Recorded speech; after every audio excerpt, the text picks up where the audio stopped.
Saudara, satu kehormatan bagi saya boleh melayani Tuhan bahkan di tempat ini. Terima kasih buat Tuhan Yesus tentunya yang mengundang saya, tuan rumah di sini, gembala, koordinator dan juga seluruh jemaat Tuhan yang dikasihi oleh Tuhan. Saudara bersuka cita, amin. Kita buka Alkitab kita di dalam satu kebenaran firman Tuhan, yaitu di dalam kitab Kejadian. Saudara, Kejadian pasalnya yang ketiga, ayat yang pertama sampai dengan ayat yang kelima. Kalau saudara sudah mendapatkannya, kita boleh baca bersama-sama. Kejadian pasalnya yang ketiga, ayat yang pertama sampai dengan ayat yang kelima. Dapat semua? 1, 2, dan 3. Adapun ular ialah yang paling cerdik dari segala binatang di darat yang dijadikan oleh Tuhan Allah. Ular itu berkata kepada perempuan itu, tentulah Allah berfirman, semua pohon dalam taman ini jangan kamu makan buahnya, bukan? Lalu sahut perempuan itu kepada ular itu, buah pohon-pohonan dalam taman ini boleh kami makan. Tetapi tentang buah pohon yang ada di tengah-tengah taman, Allah berfirman, jangan kamu makan ataupun raba buah itu. Nanti kamu mati. Tetapi ular itu berkata kepada perempuan itu, sekali-kali kamu tidak akan mati. Tetapi Allah mengetahui bahwa pada waktu kamu memakannya, matamu akan terbuka dan kamu akan menjadi seperti Allah, tahu tentang yang baik dan yang jahat. Alkitab katakan bahwa zaman atau dunia ini bukan makin membaik, tapi makin jahat. Apakah itu untuk menakut-nakuti kita? Tidak, untuk menyatakan kebenaran. Jadi kalau Anda lihat, ternyata hidup dari hari, minggu, bulan, tahun, kok makin gak bagus gitu ya. Keadaan sekeliling situasi rasanya kok gak bagus gitu. Saya mau katakan, itulah dunia. Bahwa firman Tuhan itu tidak pernah salah. Anda berjumpa dengan orang kok kejam ya, kok sadis ya. Anda lihat kasus demi kasus yang bahkan sedang disidangkan gitu. Kok hanya perkara seperti itu nggak bisa tahan emosi ya. Kok teganya gitu ya.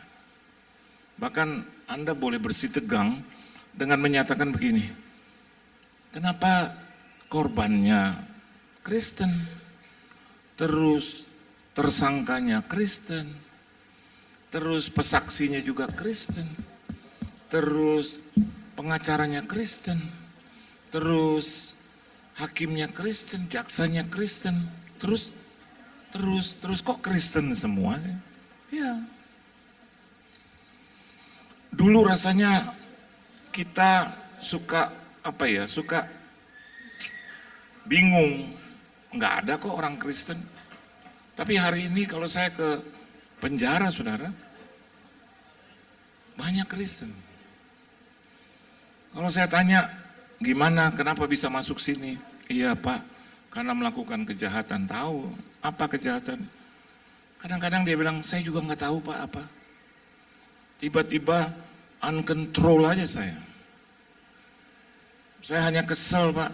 Terus, ya kalau kesel terus, ya saya cuma itu kepalanya Pak. Oh, dicolek. Ya saya colek sama pacul. Dan berkali-kali Pak. Kamu melakukan itu sadar atau enggak sadar? Sadar Pak.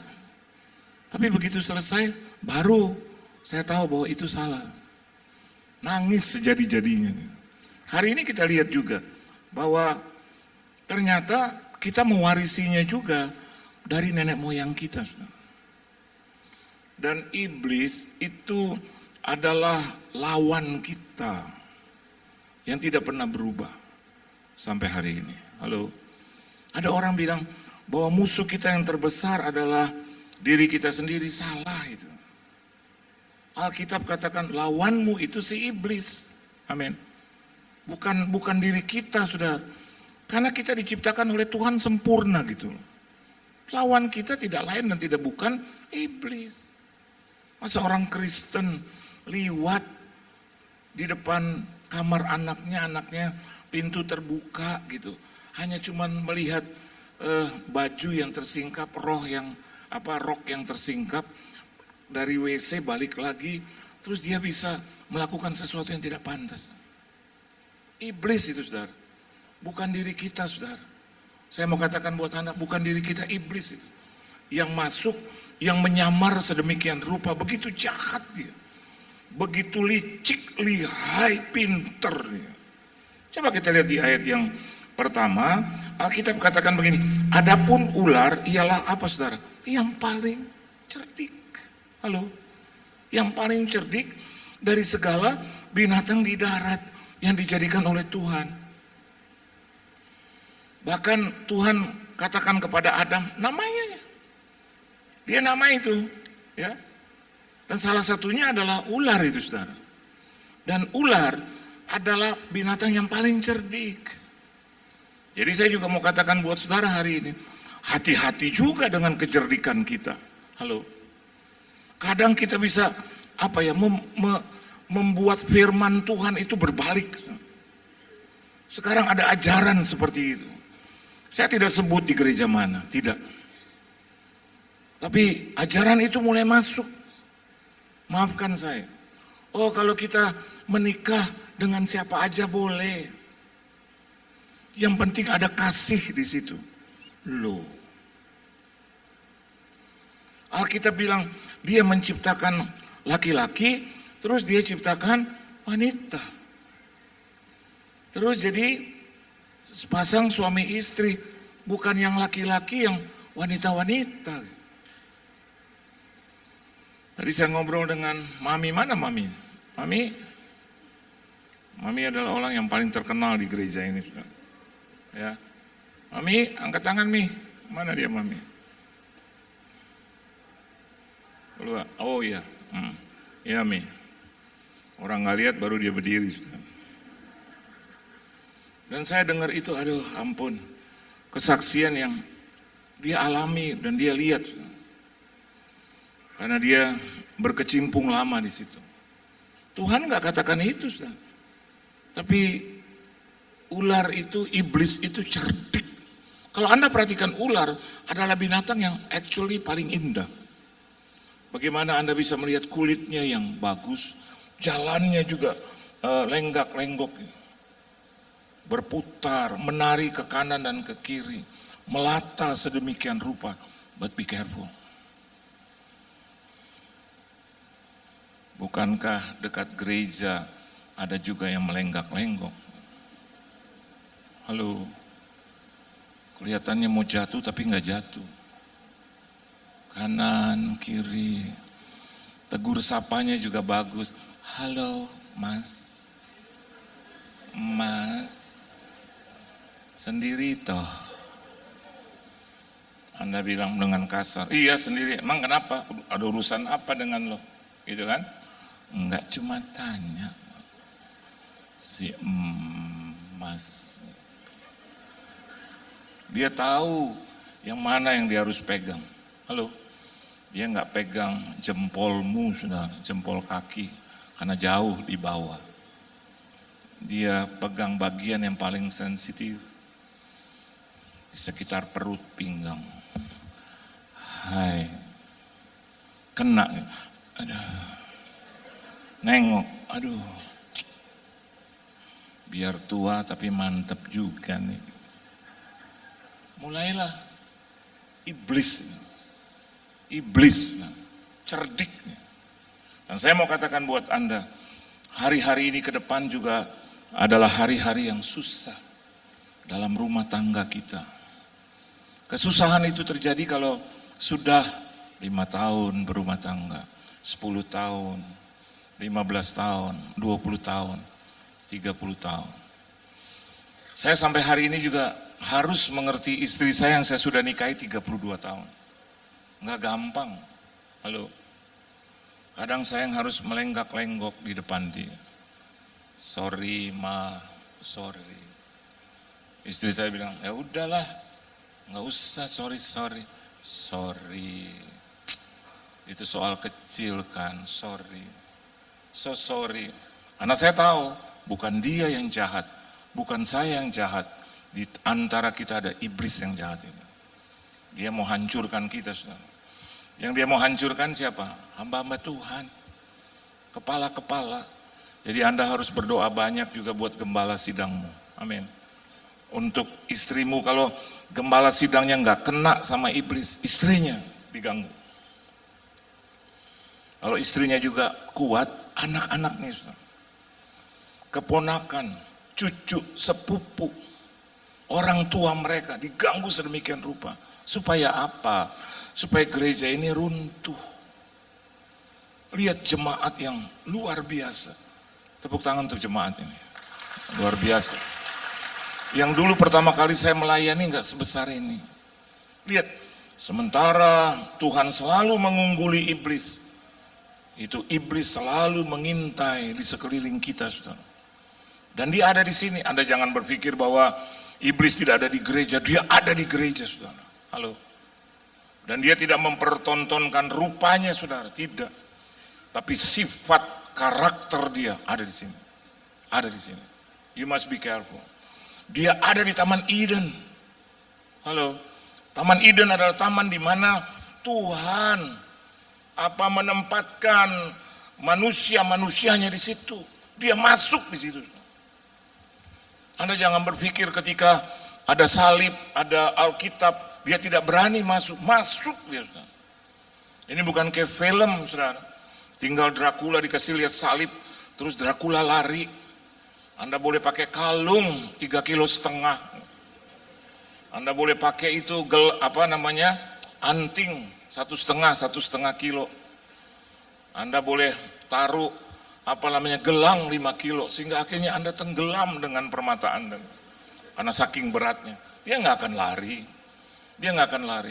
Alkitabmu taruh di atas kepala, supaya ketika Anda tidur, tersedot itu kata-kata di kepala. Dia tidak akan lari. Dia tidak akan pernah lari. Justru saya mau katakan kepada Anda, dia ada di tengah-tengah kekristenan. Karena bagi mereka, kekristenan itu adalah musuh terberat mereka. Kalau ketua, gembala, koordinator itu jatuh, bagi mereka mudah untuk menjatuhkan jemaat. Hari ini kan kita lihat banyak ini. Pendeta yang tidak bisa lagi melawan emosinya, hawa nafsunya, sudah. Bahkan sudah dipenuhi dengan hal-hal yang di luar dari ketuhanan itu sendiri. Nah, Anda lihat bagaimana di media sosial hamba-hamba Tuhan bertengkar di situ. Hanya karena masalah apa? Doktrin. Sekali lagi doktrin. Bapak kami harusnya begini. Nanti besok-besok jadi bapak kita, sudah. Udah bukan bapak kami lagi. Terus dibilang, oh itu pengajaran sesat. Pendeta teriak kepada pendeta yang lain. Siapa yang nonton? Umat yang lain. Siapa yang membaca? Umat yang lain. Supaya apa? Kekristenan runtuh. Karena kekristenan sudah menguasai dunia, saudara. 5 miliar lebih itu orang Kristen ada di dunia. 3-5 miliar kalau tidak salah. Pokoknya paling tinggi. Kristen Katolik itu nomor 1, saudara. Begitu menguasai dunia sehingga iblis gak suka. Sehingga akhirnya kita bisa lihat pemimpin Kristen, gereja. Hari ini kita bisa melihat mereka bercerai. Mereka ada dalam LGBT, sudah. Mereka ada di dalam dosa demi dosa. Dan mereka naik ke atas panggung, sudah. Halo. Mereka naik ke atas panggung. Dan mereka bilang Tuhan saja mengampuni. Saya mau katakan buat saudara, memang Tuhan mengampuni. Tapi jangan mudah. Panggung yang begitu kudus, itu orang turun naik, saudara. Hanya karena kita lihat dia punya penampilan, lihat dia punya pujian dan penyembahan. No. Ada hal yang lebih tinggi lagi dari itu, yaitu tindakan kita, saudara. Perbuatan daripada kekristenan itu, orang Kristen itu sendiri. Dan dimulai dari pengajaran-pengajaran yang benar tentang itu. Nah, hal yang pertama, kenapa mereka jatuh? Coba Anda lihat, di ayat yang berikut, yaitu di dalam Kejadian pasal yang ketiga ayat yang pertama, adapun ular ialah yang paling cerdik dari segala binatang di darat yang dijadikan oleh Tuhan Allah. Ular itu berkata kepada perempuan itu, apa katanya saudara? Baca sama-sama, 1, 2, 3. Dengar baik, dimulai dalam bahasa Indonesia dengan kata tentulah. Berarti tentu, sudah tentu, pasti. Halo, dia sedang melakukan satu penipuan di sini. Tentulah, tentu. Dia sedang membuat saya dan Anda tidak bisa menyangkalnya gitu. Tentu. Terus apa saudara? Tentulah apa? Allah berfirman apa? Semua pohon dalam taman ini jangan kamu makan buahnya. Bukan. Betul apa salah itu? Coba lihat Kejadian 2 ayat 17. Ayo baca sama-sama. Ini Tuhan asli. Ini perkataan Tuhan ini. Yuk baca sama-sama. Kejadian pasal yang kedua ayat 17. 1, belum tampil. 1, 2, 3. Tetapi pohon pengetahuan tentang yang baik dan yang jahat itu janganlah kau makan buahnya, sebab pada hari engkau memakannya pastilah engkau. Nah ini yang pasti nih. Dia bilang apa saudara? Pohon pengetahuan tentang yang baik dan yang jahat itu janganlah kau makan. Sementara ayat 16 katakan apa? Coba baca ayat 16, 1, 2, 3, 16. Lalu Tuhan Allah memberi perintah ini kepada manusia. Apa perintahnya, firman-Nya? Semua pohon dalam taman ini boleh kau makan. Sedangkan iblis bilang, semua pohon dalam taman ini jangan kamu makan. Alkitab nggak bilang itu. Tuhan nggak bilang itu. Tuhan bilang, kau boleh makan semua pohon di sini. Sementara iblis bilang, tentulah kau tidak boleh makan kan semua. Tuh. So be careful. Yang pertama yang dihadirkan oleh iblis untuk mencecoki kita, yaitu dalam hal penipuan atau tipu muslihat. Halo, lagi ribut nih di rumah tangga. Tiba-tiba iblis ngomong sama suaminya, udah keluar rumah aja. Karena di luar banyak udara. Memang benar banyak udara. Rumahmu cuma ukuran 7x8. Keluar rumah, keluarlah di rumah. Pekarangan. Iblis bilang lagi, jangan di pekarangan. Jalan-jalan tuh, lihat di depan ada jembatan. Terus Anda bilang jembatan yang mana? Itu satu-satunya di situ. Ada apa di situ iblis? Enak, ada banyak ikan. Ikan yang ada di bawah jembatan itu. Kau masuklah di dalam semak-semak itu. Hirup nafas sedalam-dalamnya. Maka ada banyak orang yang menghibur engkau. Yang akan bisa menggantikan istrimu. Ada kenikmatan di situ. Wow. Dia tawarkan kenikmatan, dia tawarkan kebaikan, tapi semuanya itu membawa kepada kebinasaan. Hari-hari ini saya mau katakan buat saudara bahwa iblis sedang menyerang kita dengan tipu muslihat. Be careful. Bukankah Alkitab katakan bahwa dia adalah bapa dari segala penipu? Dia kang tipu saudara. Dia munafik. Ketika satu hari Tuhan bilang tidak baik bahwa manusia itu sendirian, seorang diri. Itu dalam terjemahan bahasa Inggris jelas. Alone, but not lonely, saudara. Alone. Alone itu sendirian, tapi lonely itu kesepian, saudara. Tuhan tidak menciptakan wanita, ya, karena pria itu kesepian, tidak, tapi sendiri.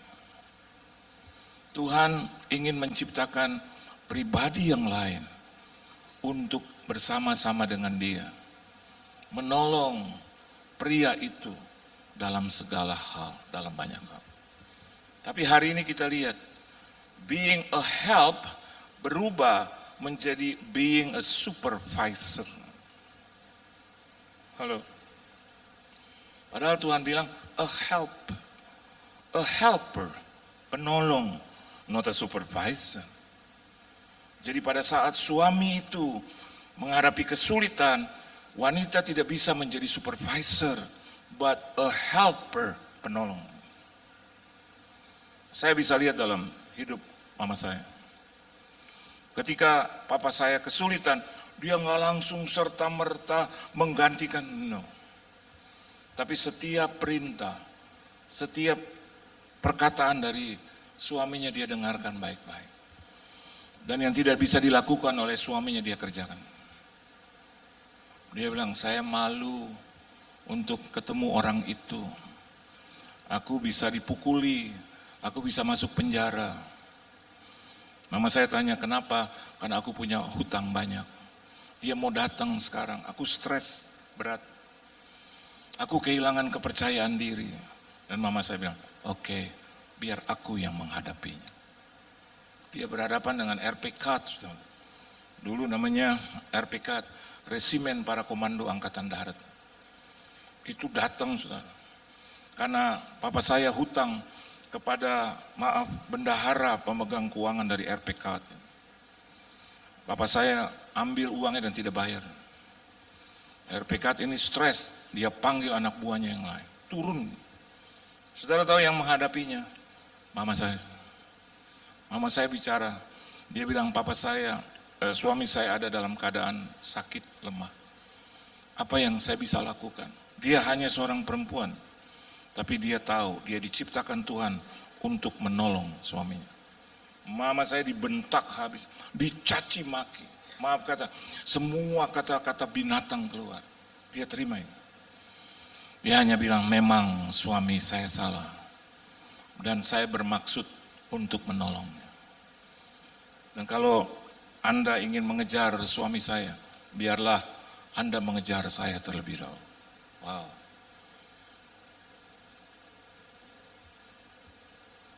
Kita satu keluarga tinggal di gubuk, di bilik. Di kamar itu kita nangis. Dan papa saya udah melarikan diri.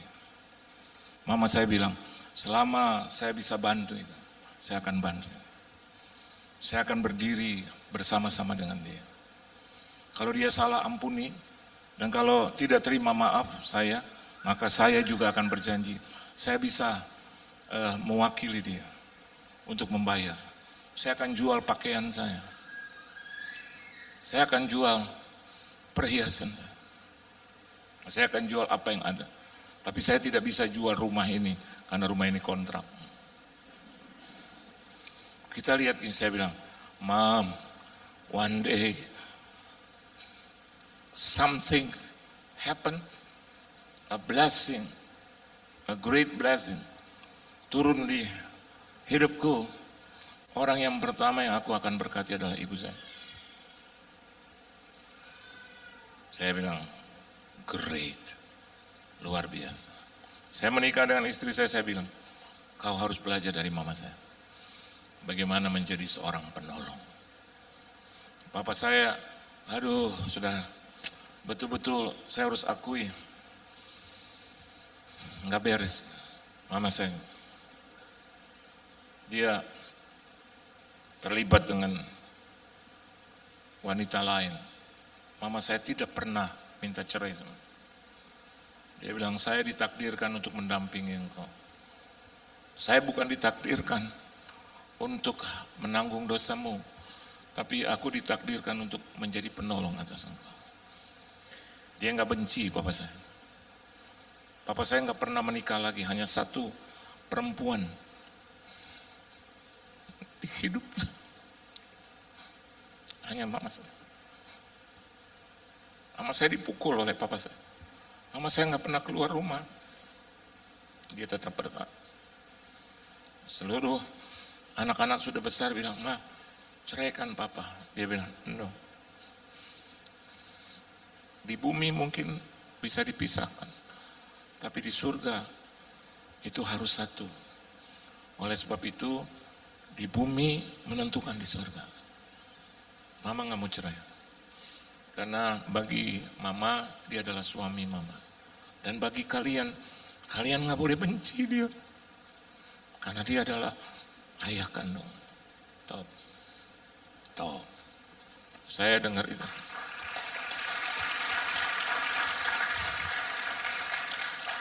Sampai saya bilang, Tuhan,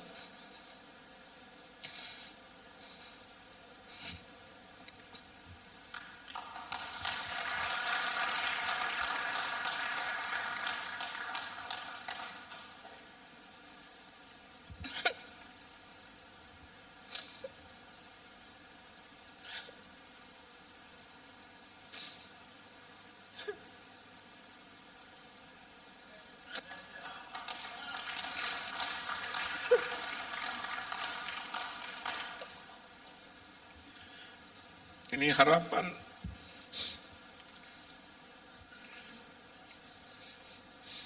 Anugerahkan saya juga wanita yang seperti mamaku. Setidak-tidaknya belajar dari dia. Atau anugerahkan saya hati yang seperti dia. Jadi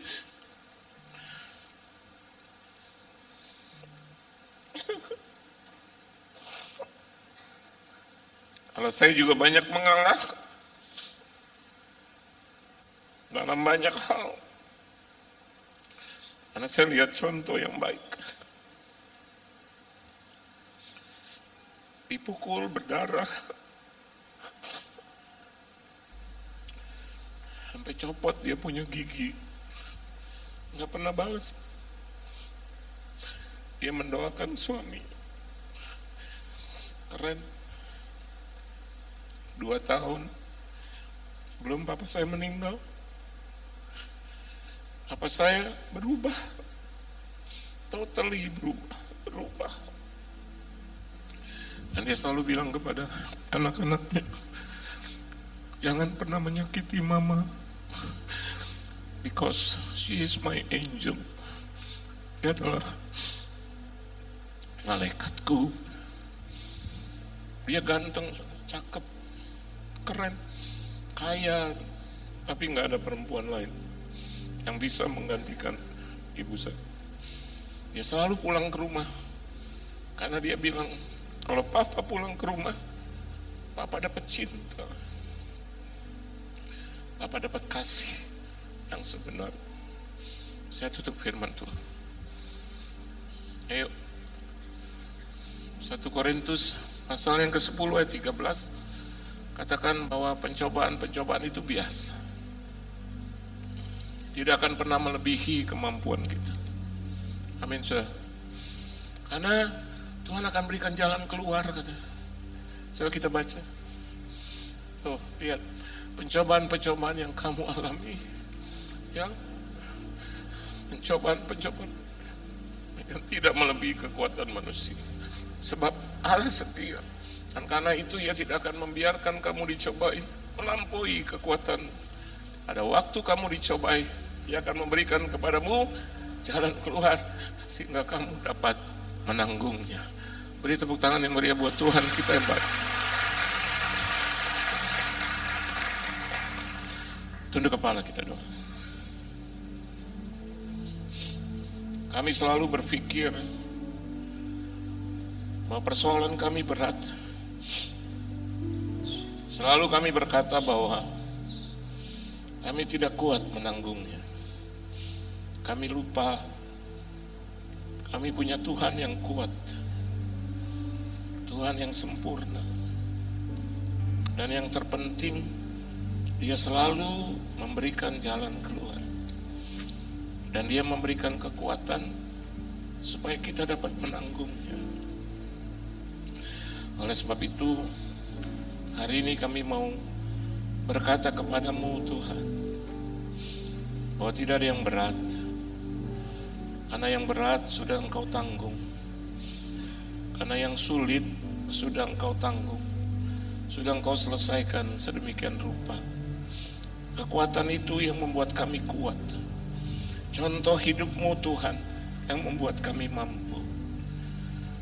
Kami berterima kasih, kami punya Tuhan yang kuat, Tuhan yang mampu, Tuhan yang sempurna.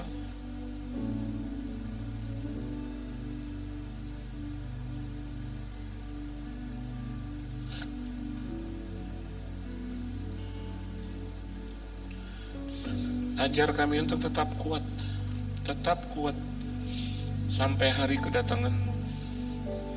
Ajar kami untuk menjadi pelaku firman. Ajar kami untuk